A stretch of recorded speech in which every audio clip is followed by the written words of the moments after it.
Okay, guys, so we are going to talk about the reading task in this video, and it is all related to the professional development of the healthcare sector, in which if they want to appear in OET, so they can take help from my videos.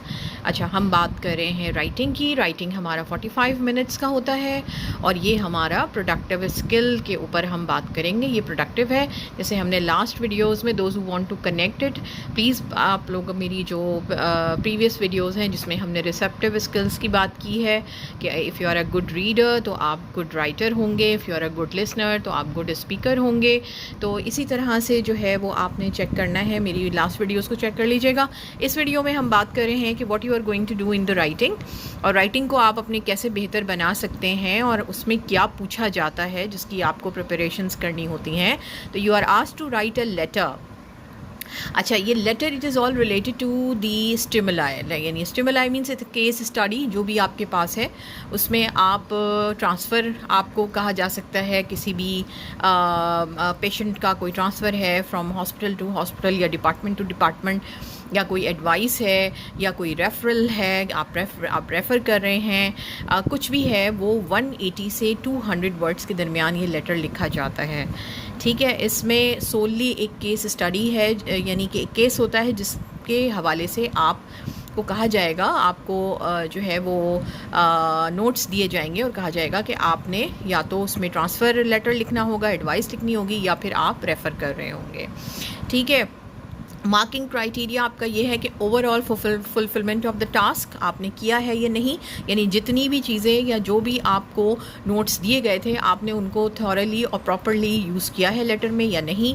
Second होगा language appropriateness देखी जाती है कि whether the language is not pompous. अगर आप ज़्यादा pompous language use करेंगे, difficult language use करेंगे तो भी आपके लिए प्रॉब्लम है. लेकिन अगर आप जार्गन यूज़ कर रहे हैं, अगर आप अपने जो है वो अपने प्रोफेशन से रिलेटेड लैंग्वेज यूज़ कर रहे हैं तो वो उसकी आपको उसके मार्क्स अच्छे.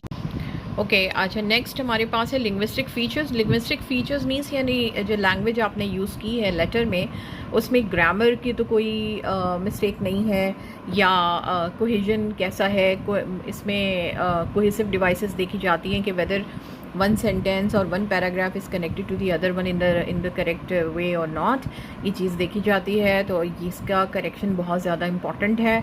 उसके बाद है आपका स्पेलिंग चेक करते हैं, पंक्चुएशन एंड लेआउट चेक होता है बहुत ही स्ट्रिक्टली कि आपका लेटर जो है उसमें आपने स्पेलिंग मिस्टेक्स तो नहीं की हैं, यानी कि कोई मेडिसिन है या पेशेंट का नाम है या उसकी जो डेट्स जो आपको दी गई हैं, जो एडमिशन डेट है या जो भी जिस हवाले से आपको नोट्स दिए गए हैं वो प्रॉपरली एंड एक कनेक्शन में जो है वो यूज़ हुए हैं या नहीं, और स्पेलिंग मिस्टेक्स तो नहीं की हैं आपने लिखते में.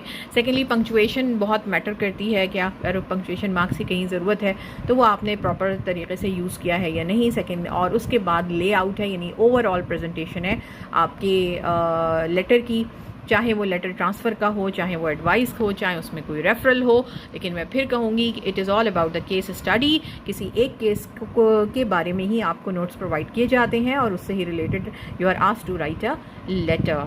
तो ये बहुत ही टेक्निकल एक एरिया है जिसके लिए आपको सीखना होता है कि how to write a letter. ठीक है, तो please stay connected and enjoy writing. Thank you.